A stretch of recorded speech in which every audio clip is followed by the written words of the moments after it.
Hey everyone, this is Lucas Bagno, an investor at Village Global, and I'm here with my co-host Ian Cinnamon. Welcome to Solarpunk. In this podcast, we cover topics related to space and defense and discuss how technology can contribute to a better and safer world. Hey everybody, welcome to another episode of Village Global Solarpunk. Before we get started, a quick ask from the audience. If you like the show, please leave a review or comment on Apple Podcasts, Spotify, or wherever you get your podcasts. Today we have on the show Christian Brose. Christian is the Chief Strategy Officer of Anduril, a venture-backed defense technology company, and the author of The Kill Chain, Defending America in the Future of High-Tech Warfare. From 2014 to 2018, he was the staff director of the Senate Armed Services Committee. Christian, welcome to the show. Thank you for having me. Amazing. Well, Christian, we're so excited to have you today. We read your book and we're absolutely fascinated by your perspectives. So the name of your book is The Kill Chain. Could you define what the term kill chain means before we get started? Yeah, the kill chain is obviously kind of a military term of art. It's something that, kind of everyone inside of the defense world, the small little ecosystem that is national defense kind of knows and understands. And most people outside of it, really aren't that familiar with. And there's lots of kind of ways in which it gets defined in very kind of tactical, technical terms. What I tried to do in the book is abstract it a little bit to make it more kind of intelligible to the general reader who's not coming to this with special knowledge. So at that sort of general level, the kill chain is a process of understanding what is happening, making decisions, and taking actions. You have to do all of this somewhat sequentially. Generally, it's really bad if you are making decisions in absence of understanding. It's really bad if you are taking actions without sort of thoughtful decisions. So, whether these things are kind of coming together in links or webs, it kind of doesn't matter. The process itself is somewhat linear, and it is 100%, each piece of it, is indispensable.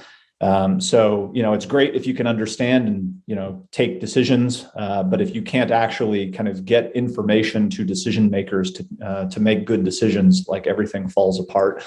So, the reason for focusing on this is because that is actually what the United States military, what any military is actually doing.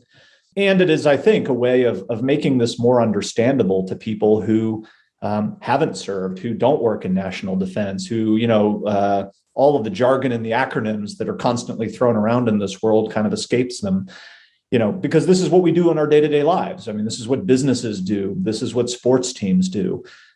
You have to understand what is happening in the environment where you're competing. You have to get that relevant information to decision makers to, take good and timely actions or decisions. And then you have to have an ability to execute on the strategies and decisions that you put into place. So, that kill chain process, when we start to confuse it with, threats and technology and programs and all of the things that people focus on in national defense, at its root, the thing we are actually trying to do is what the military refers to as closing that kill chain from understanding to decision to action. Do it at greater speeds and greater scales than our competitors can, because that's how we gain this kind of decision advantage and actually accomplish our objectives. Amazing. And one of the things that becomes clear for the readers of the book is that, you show that the U.S. military has long had a focus on platforms that are very expensive to build, very expensive to maintain, and a lot of times are not really able to work together. Has this changed at all in the past 2 years since the book was published? And what needs to be done to really enact this change? Yeah, I mean, that's a massive question. And if you know the answer, let me know. But, has it changed? It's starting to, and I'd say the conversations that we're having in the national defense world about all of these types of, ideas, the picture of the threat vis-a-vis China, the views of new technologies, it's a very different conversation than the one we were having when I was back in government, 2014, 15, 16, 17. And that's good. I genuinely believe that, kind of senior decision makers, uniformed, civilian, and others, I think really do understand that we're not where we need to be. The timelines are moving, in some pretty troubling ways, and we have to really kind of get after this. I think the challenge is, where everyone is kind of, focused right now. It's like, okay, we've admitted that we have a problem. Now, what the heck do we do about it? And that kind of gets to the core of your question. I think to a large extent, the ways in which we have traditionally thought about military power, you could generally kind of describe as, relatively big, expensive, exquisite, sort of heavily manned, hard to replace things. Ships, aircraft, vehicles, satellites. And that's been the core of US military power for a very long time, and still will be to some extent into the future. I think the thing that is new and different is, particularly because of the revolution in technology that's been occurring outside of national defense, largely in the commercial world, you can now start to see how these technologies are applying in a defense world where you can build a military that has very different attributes than the one that we, kind of have, come to know and love in the United States. And this kind of looks more like a consumable military. It's relatively smaller, lower cost, more intelligent, more autonomous, even to some extent, more expendable systems. And I think the sort of the core challenge here is that we have an entire, what John McCain used to call military industrial congressional complex, right, that has been built up really since the Cold War to value military power in these big hardware intensive things. And the entire way in which we engage with this technology is still very Cold War-esque, right? We kind of envision that there are not going to be many companies in America that can build these things, aircraft carriers, long-range bombers. What is going to generate those new capabilities are very long government-funded research and development cycles, followed by relatively small procurements. And then once we buy those relatively small numbers of things, we're going to keep them in inventory and operate them and maintain them for 30 to 40 years. Again, there will be some aspect of the United States military, a lot of it, in fact, that's going to look like that.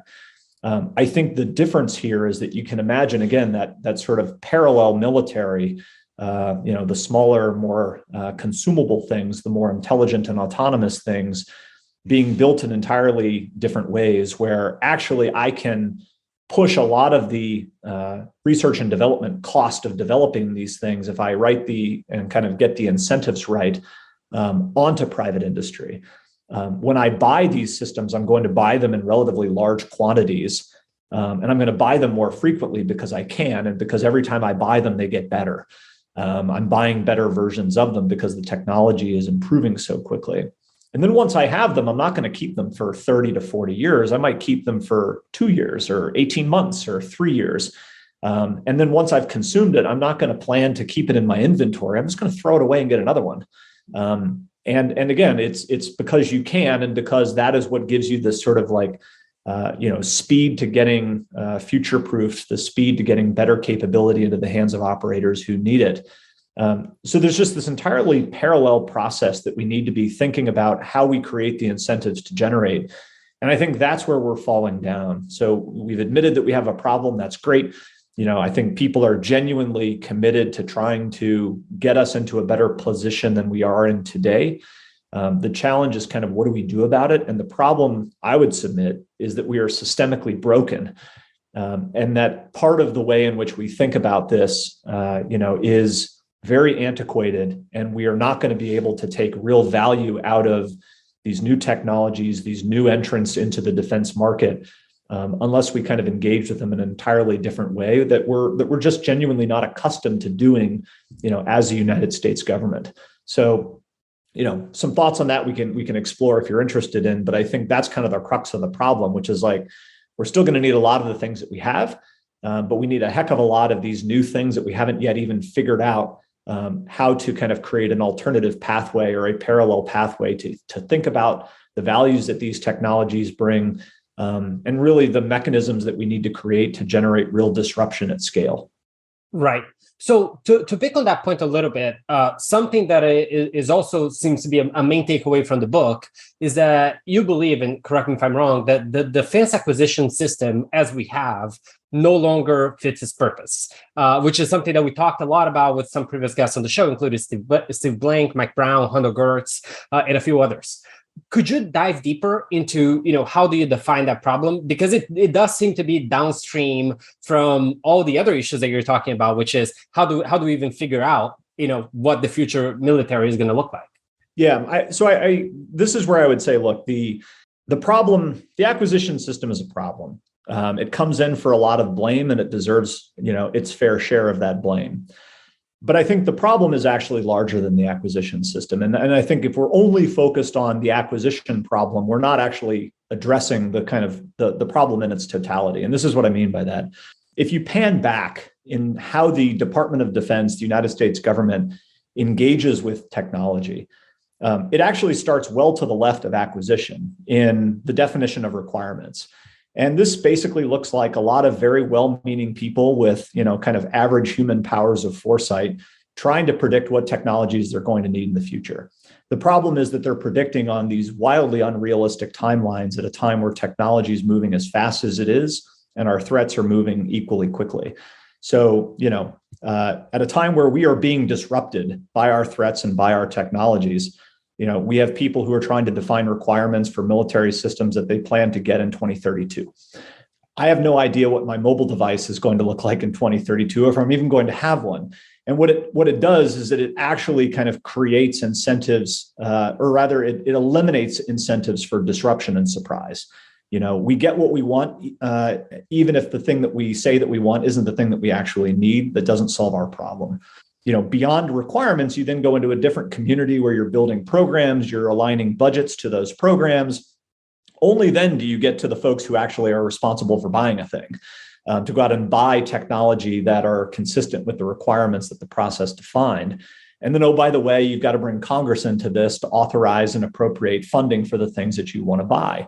So if you take this whole process from end to end, it's become elongated over a 10 to 12 year process. The acquisition portion of it is only a part, but the process itself is, I would argue, where we are systemically broken. And that process was built to deal with things like, big ships, large capital intensive, hardware centric programs and systems that don't change that much. And you're not going to have many companies that are going to build them. You're not going to generate a lot of disruption, right? The next destroyer is going to look remarkably similar to the prior destroyer. You just might have some different things into it. But this whole different world of technology where we're, I think, really seeing the kind of value in terms of lower cost, autonomous systems, software defined systems, electronic warfare, weapons, loitering munitions. This is where you just need an entirely parallel process, an entirely alternative process to engage with those technologies, where the way you're thinking about requirements, the way you're thinking about programming and budgeting, obviously the way that you're buying them in an acquisition system, all of that needs to be different than the way we think about, this process as it pertains to, sixth generation aircraft, for example. Right. And Christian, if you want us to think about reform and how to initiate the reform on those issues, sounds like we have, a mindset and culture shift that we need to enact. We need, we have legislative challenges with Congress. We have bureaucratic challenges with the existing bureaucracy. We have supply challenges with, companies that have been around for 100 years, winning contracts over and over and over. How do we even start tackling this beast? Yeah. So, maybe not surprising, as someone coming from, a long time in government, my belief is you have to start this process somewhat small and kind of incubate it, right? You shouldn't just kind of overturn the apple cart and hope for the best. It's also not realistic. Like, this is just not how we as a government change. So I guess my suggestion would be the Department of Defense spends way too much time trying to micromanage what it thinks its requirements for a solution might be, rather than to really kind of define what the operational problems that you're even trying to bring technology into the force to solve are going to look like. So my sense would be, let's actually kind of pick a handful of examples, some test cases, where we could run an entirely different approach, kind of an alternative pathway to the current system that we have. Again, not just the acquisition system, but this whole sort of system of requirements, programming, budgeting, and acquisition, to think about how we engage with these technologies differently. So if you were to pick an area, like something from the news where, in the current war in Ukraine, I think it's pretty clear that we're struggling to keep pace with the supply of weapons. Ukrainians are using weapons at a faster rate than we can supply them. Javelins and HIMARS and surface-to-air missiles and things of that sort.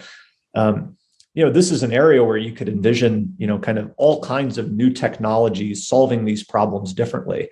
I think the typical kind of reaction is because we are so input focused rather than outcome focused, we say, well, we have a Stinger missile system.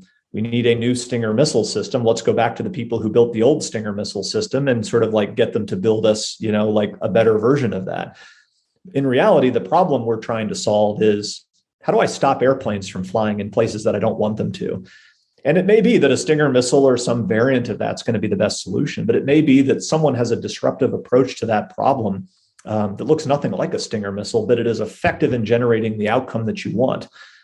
Which again, in the course of that kill chain process is like understanding where the airplanes are, making decisions about what you want to do about them, and preventing them from being able to operate.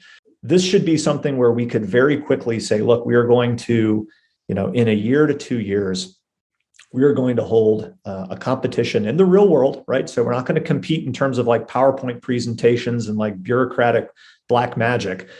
We are going to hold a real competition where we are going to evaluate fieldable capabilities that can address this problem. We're going to do it on the basis of like, core metrics that we care about, cost, range of effectiveness, levels of autonomy, levels of effectiveness and actually doing the thing that they're supposed to do, safety. And we're going to pick a winner. And we're going to pick a winner and we're going to give them a real contract to go into production to get these systems, downrange and into the hands of people who need them. But the core part of this being, when that process has run its course, we're going to do this again in a year to 2 years. So if you lost in the first round, you now have an incentive to put your own research and development money into building a better system, because you now know what the right system looks like. You know what the winner looks like, or kind of what you're competing against. Or if you won, right, I think then you've still got your feet in the fire of like, hey, I won this round, but everyone is now gunning for me in the competition that's going to happen in 2 years. And you begin to start to create something that looks more like a free market. And I guess my contention is that, in national defense, the problem has become that this system has become so closed and sort of consolidated that it really kind of looks like China at its worst rather than America at its best. And we need to find a way to get capitalism into more of these areas of defense where you can actually have it, right? It's going to be hard to get capitalism into aircraft carriers, where you've got like literally one supplier in America that's going to produce these systems, and we're only going to have 10 or 11 of them. But in a world where we're talking about low-cost weapons, these kinds of systems, where we could be buying them in greater quantities at greater speeds. We could be modernizing them and upgrading them faster. We can be actually creating incentives for, disruptive approaches to come in and show their worth on a level playing field. This, to me, is how you start to align a different set of incentives to level the playing field and create real market competition in an area where it just doesn't really exist right now. And, again, I would say if you could do that with one system, or one sort of problem, then you scale it to, 3 or 4 or 5 more, and start picking off more of this kind of more and more of this defense sector, defense ecosystem, where you can start to generate something more like market creation, rather than have it be, very statist, very kind of like government trying to manage industry, keeping costs down, trying to generate performance in the absence of competition. Right. And Christian, so over the last 10 years, we've seen, ever since Ash Carter came to Silicon Valley and tried to kickstart the relationship, we have seen some new organizations like the Defense Innovation Unit, funding from SBIRs and things like that. In what ways have those been helpful? Or are they more treating the symptom and not the disease? Yeah, so I think they have been helpful in the sense that they are solving for part of the problem. So with DIU in particular, I mean, a core part of the problem for new entrants that want to work in national defense is like, how do I even figure out what the problems are? How do I even get on contract? How do I get a little bit of money to get started? And DIU has been very helpful in, making that process more understandable, more accessible, and actually generated, real successes in getting, companies outside of the defense world into the defense world, doing things that are relevant for defense users. It was not DIU's remit then to determine how you scale these things. And I think that's where the system is really kind of falling down, right? DIU has transitioned, some of its technologies, but I think the problem with the US government is it doesn't think like a venture capitalist. And to be very clear, I do not want the United States government to try to play venture capitalist, as some, would suggest. The money that they would have to commit is irrelevant, and the expertise that they have, is not actually helpful. The thing the government needs to do is buy technologies that are being provided by, these kinds of new entrants at greater scale, and sort of move across that valley of death at greater speed. And I think that's where, you talk about things like SBIRs. They can be great as a way of getting started, right? You can get, $1 million or $1.5 million to do a project over, a 12 to 18 month period. And we've done a lot of that, right? I mean, there are literally hundreds of companies across the, kind of defense ecosystem that are working on things like this at this moment. The thing that the government needs to do is actually generate, kind of a pipeline process of determining, okay, so we've made, a large number of small bets on a lot of people. Now what we're going to do is assess all of those. We're going to probably cut away from about 80% of them, and we're going to 10x the ones that are left over.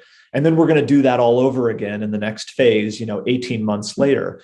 And what you're going to have left at the end of that process of, making lots of bets, consolidating, 10xing, and on, in much the same way that the venture community, makes a lot of seed investments, makes fewer A's, fewer B's, fewer C's. By the end of that, you have some, really large scale performers that are, in a position to really contribute at scale.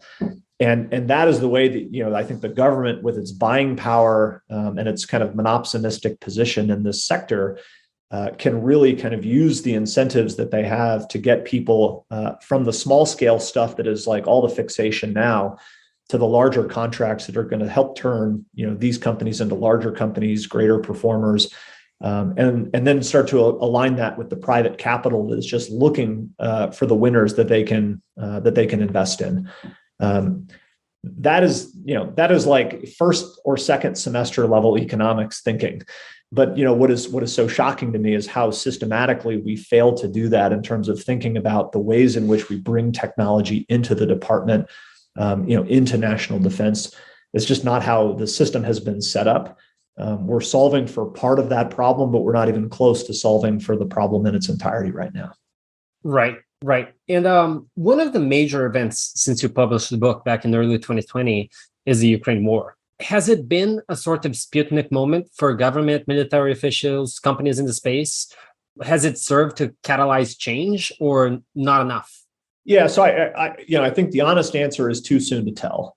But I do think that it is forcing people and really, I think, generating new thinking in some ways that could be very encouraging. Not just obviously in, how do we help the Ukrainians, persist and succeed, but also how we start to think about, what would this look like in a scenario in Asia, for example, where, what we're trying to do is, deter, Chinese aggression.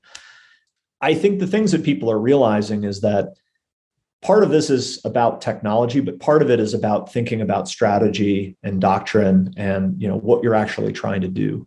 And what I think the Ukrainians are sort of showing everyone is this kind of approach of, people have called it a porcupine strategy. This approach of how do I actually enable a motivated and capable defender to defend, the places and people and sort of strategic real estate that they care about. That is a different type of problem than the United States military typically thinks about. We have a military that's been built for a very long time on large scale power projection. We're going to move this, mountain of steel, metal, and iron, across the planet. We are going to kick the door in, of an adversary. We are going to go, into their physical or digital space. We're going to take it over. We're going to persist there. That's how this is going to go. I think, the thing that we're starting to realize now is like, if that is how we're thinking about, a peer competitor, a China, not many historical examples of being able to do that real well. I think a different sort of way in which we should be thinking about this, which I think Ukraine has put into high relief, is actually the way we need to be thinking about this is kind of playing insurgent. We had to play counterinsurgent for 20 years. Like, that was no fun. How do we actually think about playing the insurgent role as a way of deterring and, if necessary, defeating a competitor that is trying to project power themselves? And I think that's the kind of realization that I see right now is, look, like, the bad news is projecting power is becoming really hard in the teeth of, kind of ubiquitous sensors, low cost precision strike, kind of anti-access area denial capabilities like what China has been building for 25 to 30 years. The good news is that if we play our cards right, like, projecting power could be really hard for other people too. And I think that's where you're starting to see, at the level of sort of thinking and strategy, ideas and doctrine, a different approach to kind of defensive warfare, deterrence warfare. And I think where you see the technologies really shine in that are not the sort of like big, exquisite things that, most of our defense budget goes toward buying. It is these lower cost systems, where I would include, missiles, weapons, loitering munitions, things that are incredibly relevant to those types of fights, to say nothing of, the low cost drones, the overhead sort of low Earth orbit satellite imagery, the command and control, the software defined technologies, the things that are really kind of helping the Ukrainians stay in the fight and actually be incredibly effective against, a superior force, right? However you kind of characterize it. So, in that respect, I do think it kind of aligns with a lot of the things I was writing in the book, kind of how do we generate defense in the absence of dominance?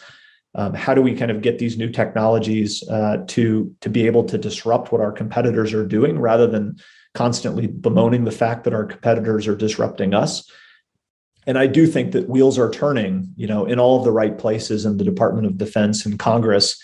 The challenge, I think, is just, can we actually turn this kind of, this sort of spinning into real torque that can generate the kind of change that we're going to need to generate deterrence into the future, and not the far future, like the near future. Absolutely. And so, Christian, switching gears a little bit from internal issues to geopolitics, one of the most interesting aspects of the book that you talk a lot about is China. And you go very deep on the thoughts that you and in the work that you and late Senator McCain have done about China. I have actually had multiple people come up to me and say that, it was your book that sort of woke them up to the challenge, because ever since 2020, we have heard a lot about China. But before then, it wasn't really a topic of conversation, or when people thought about US adversaries, the media would always just say Russia. Why did China worry you from early on? And what's the history and background of your interest and work there? The thing that was always so alarming to us was just the scale and sophistication of what the Chinese Communist Party was working on. When you look, and to be very clear, a couple of things right off the bat. Like, one, the book that I wrote, and much of, I think, our focus here is really kind of looking somewhat narrowly in kind of the military, national security aspect of this competition. But I'd be the first to say that it encompasses, economics and diplomacy and the information environment and all these other areas of the strategic competition. And the other thing I'd say is, look, let no one sort of come away from this with the impression that I think China's 10 feet tall. I think they have tons of vulnerabilities and problems. But I think the kind of, I guess, like the message that I was trying to hammer in the book is, like, they may not be 10 feet tall, but they're like 6.5 feet tall, and they're growing really fast and in some very troubling ways. And I think, the reason that we were so concerned about it was this has not been, this kind of disruption that I think we're facing from China has not been like a hurricane that just kind of hit us one day unexpectedly. This has been the product of a systematic strategy and approach that they have had in place going back to the early 1990s. And it's been remarkably consistent. Like far better books than mine, The Long Game by Rush Doshi, it just lay this out, in voluminous, like well-documented detail at how consistent, methodically, and focused China has been on trying to, disrupt what we're doing and ultimately displace us. Again, looking narrowly into that sort of military competition, initially, and still largely now, they didn't build the same kind of military that we did. They tried to build offsetting capabilities to fundamentally disrupt how we think about warfare, how we practice warfare. So not just kind of like, can they match us 1v1 in ships and airplanes? And oh, by the way, they're like outdoing us in both of those respects now. But much of the focus was on how do they actually take away from us many of the things, the sort of core underlying capabilities that have been sort of foundational to the way America has traditionally projected military power, by which I mean our assumption that we're going to have kind of relatively unfettered access to forward basing, access to space, access to command and control, information and intelligence, the electromagnetic spectrum, logistics. These are all things where they have been building up and modernizing military capabilities to take away things for us that are kind of like the air we breathe. When they talk about systems destruction warfare, that is what they mean. It's not, can we build more ships than the Americans? And oh, by the way, we can, and we are. It's actually, can we systematically take away their ability to close the kill chain in terms of how they understand the battle space, how they make and communicate decisions, and how they, effectuate that in the actions they take. That is something that is just, qualitatively and quantitatively superior to, what the Russians are building, for example, which, has a flavor of that. But it's just nowhere close in terms of the scale and sophistication, the sort of, the advanced technologies that the Chinese are starting to bring into this through civil military fusion, the ability to kind of bring all of this data and advanced technology, artificial intelligence and autonomy to bear from across their society, their economy, their civilian technology sector, to make their military better. There's just nothing else like that in terms of a competitor that we are dealing with. And I think the bigger concern here is that we don't have any living memory of having to compete at this level.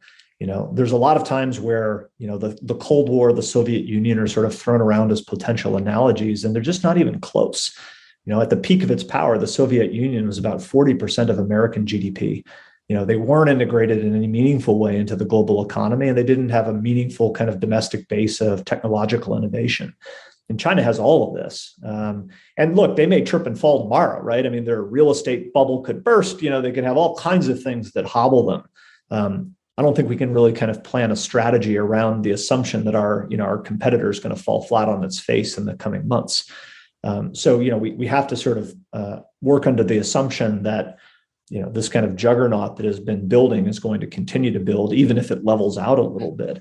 And I think that's the challenge here is just, we are dealing with a competitor that is operating at a scale that we haven't really had to contemplate as a country since arguably the, middle to late part of the 19th century. And you ask sort of like, what is it that we need? All of these different questions of reform, all of it's important, but, to me, you boil it down to one fundamental question, which is, are we serious or not? And I think, you can point to parts of American history, even recent American history, where you can say, when America becomes serious, we have an amazing ability to do phenomenal things on very rapid timelines. Even as recently as, COVID-19, where we spent an enormous amount of money. We made a handful of big bets on, vaccine developers. Many of those bets didn't pan out. A few did. We beat the vaccine, or we beat the virus.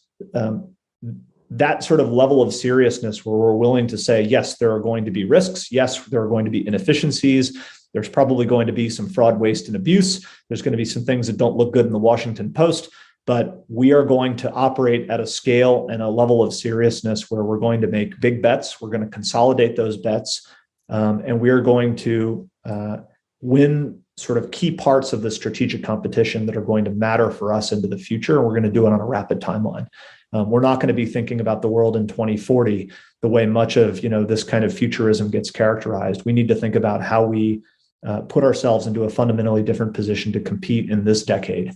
And that just requires a scale and a level of seriousness that I think many want to get to, but we still are not, kind of evincing through our actions. Absolutely. And it's funny, you mentioned Rush Dosh's book. One of the stats, and I think I read that on his book that really blew me away, is that the GDP of China has reached 70% of the GDP of the US, which is the first time that a country has reached that magnitude in over 100 years. So with a population multiple times the size of the US, they only need to be so competent to pose an enormous challenge, right? That's right. And yeah, I mean, somebody will say, GDP is not the right metric. It's like, fine, look at other metrics. I mean, the point here is, yes, the scale and the level that they are getting to, the level of sort of technological sophistication that they're bringing to bear, and the way that they're translating all of this into a pretty clear geopolitical strategy, one element of which is their military national security complex. To me, this is like wildly alarming. And I think that, look, there were many people at the time who were saying these things. There were plenty of people who were saying it well before I was saying it. I don't really think that I broke new ground in the book. I mean, to some extent, I was trying to give voice to a lot of what I detected and sort of saw every day in my time in government, which was, there are plenty of people who got this. It was just, it needed to be expressed in a way that you could get beyond this sort of like inside the beltway, insidery kind of defense world that we occupy. And really try to have kind of a national level conversation about the fact that we are not where we need to be. We are being disrupted, and we need to fundamentally change the way we do business. Right. So to double click on this, one of the most memorable quotes on the book that you probably see recited all the time is that you say, over the past decade in U.S. war games against China, the United States has a nearly perfect record. We lost almost every single time. Could you give a little bit more context and examples of this? Yeah. So here too, I would sort of underscore, like, you could argue that war games are sort of, you're supposed to lose them, right? You're supposed to figure out like where your vulnerabilities are, where your problems are. What was alarming, I think, was the sort of consistency with which we were losing and the ways in which we were losing.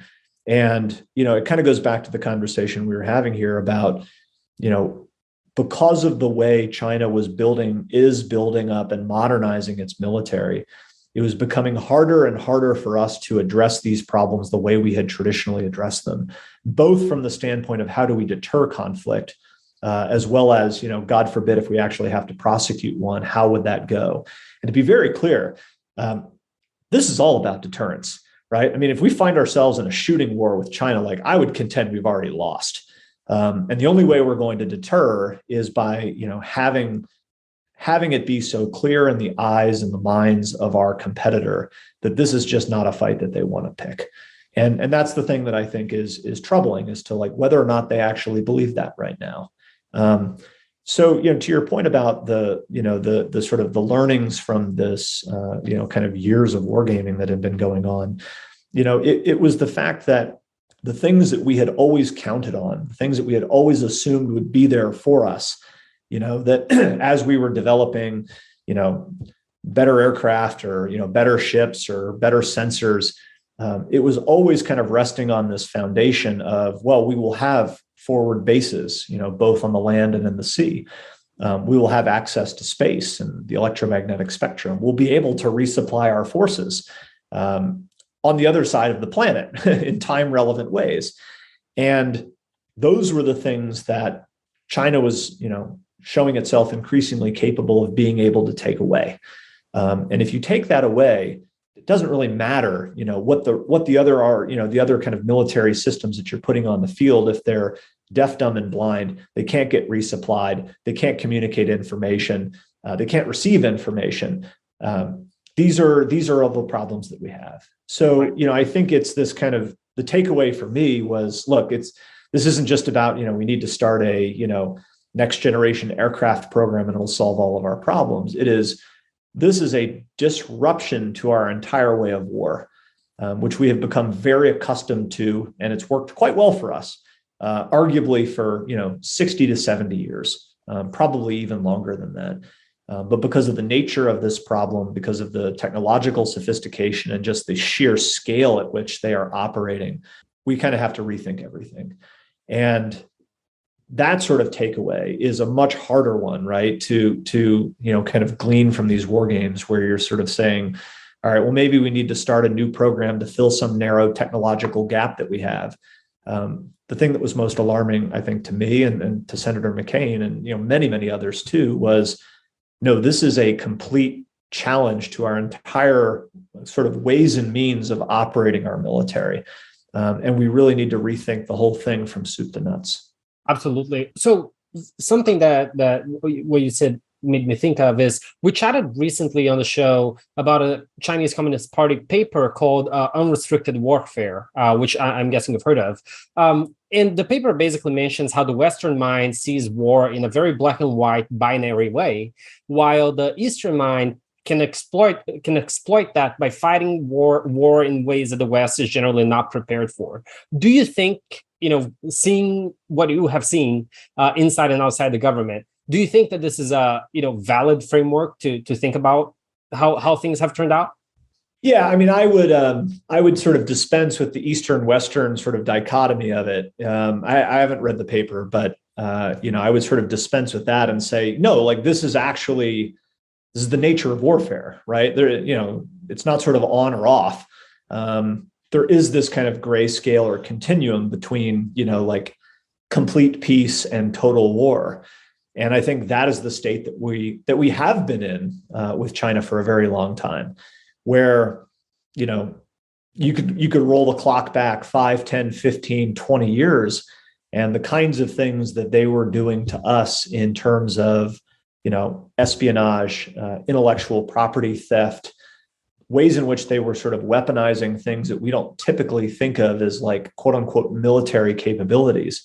But we're all in the service of, improving their strategic position, weakening us, hobbling us, leaping ahead of us. I mean, they were 100% all in on that.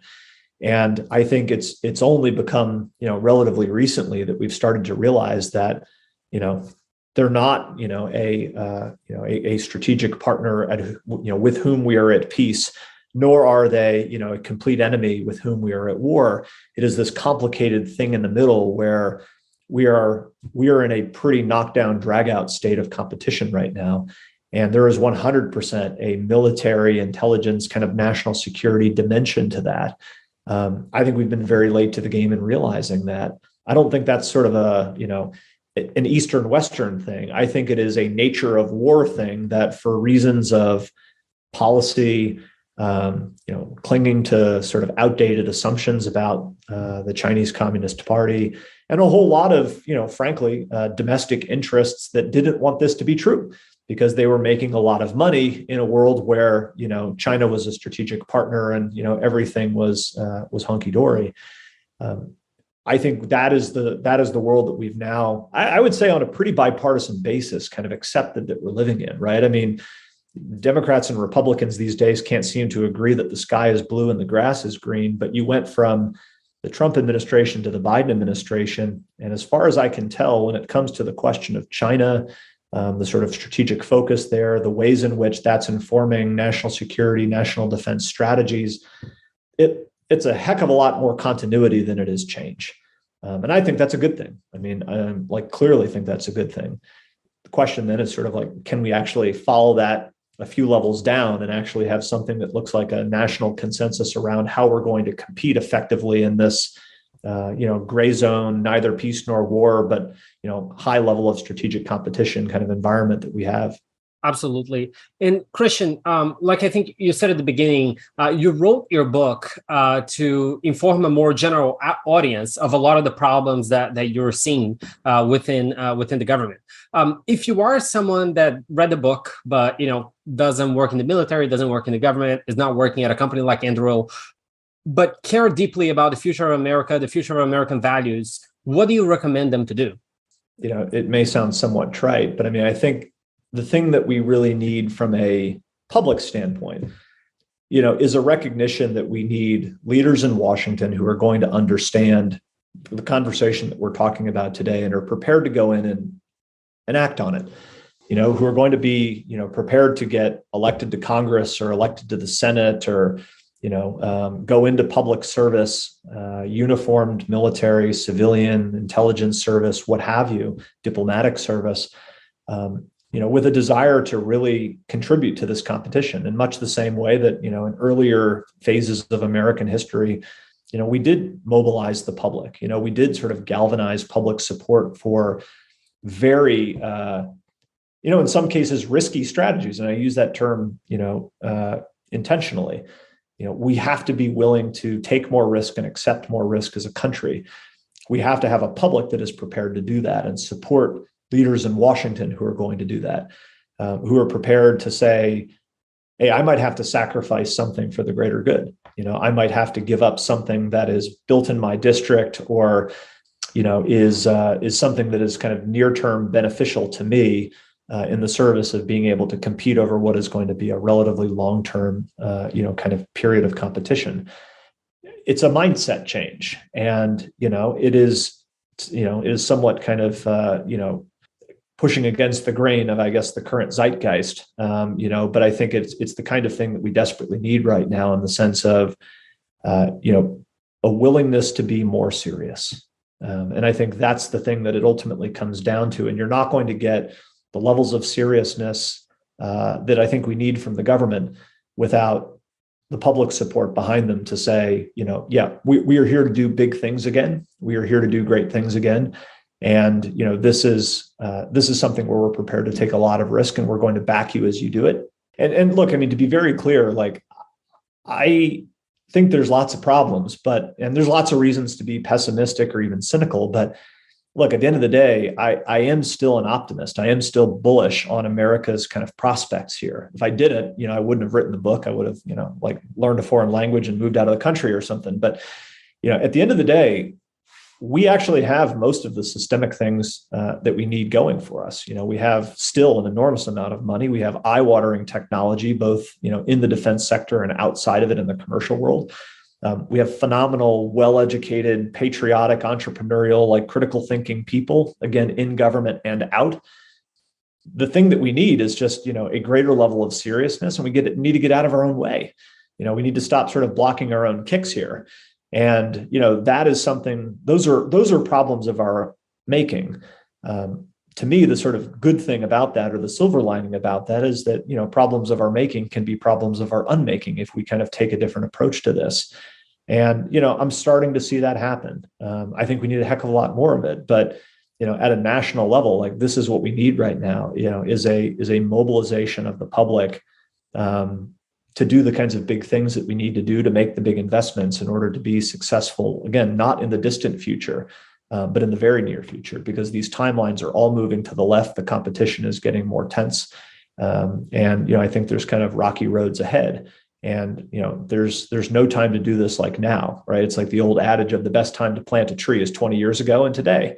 If we didn't do it 20 years ago, we still desperately need to do it right now. And, I think that's a position that I think more and more people are in. The question is, how do we capitalize on that and turn, what I think is like a lot of pent up potential desire to do things differently into real actionable plans to make an impact at scale. Absolutely. And Christian, you mentioned that you're very optimistic.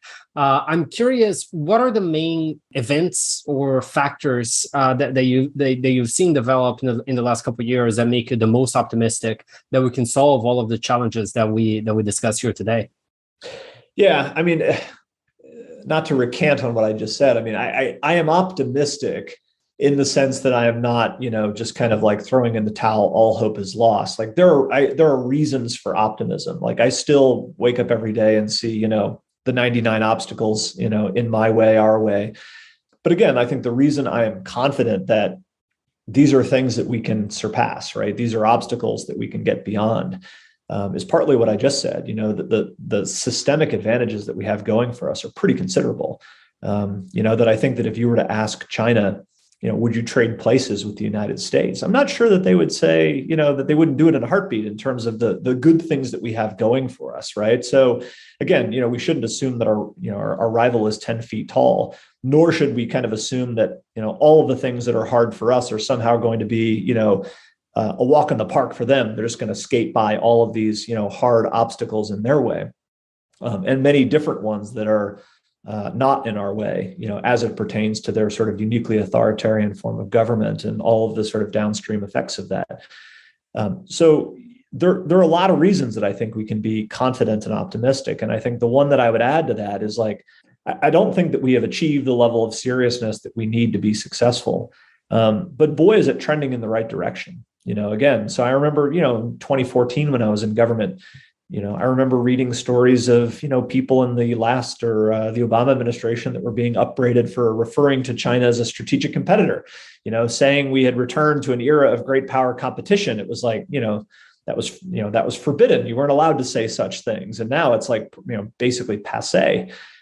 There is a degree of bipartisan consensus here. There's a willingness on the part of people in public service to really kind of push the boundaries of what their authorities are and kind of get out of business as usual and do hard things and do big things. And, I think we desperately need that. And I think the real challenge is just, okay, well, how do we do it? How do we kind of get to that, that sort of like level of seriousness and turning it into real action that we need quickly? That's still a hard problem. Like, don't get me wrong, but like, boy, there are a lot of things that I think have fallen into place to the left of that, in the absence of any of them, like we would just be in a world of pain right now. So I think the good news here is a lot of this, I think, is still, our destiny is in our own hands. It is not sort of fundamentally out of our control.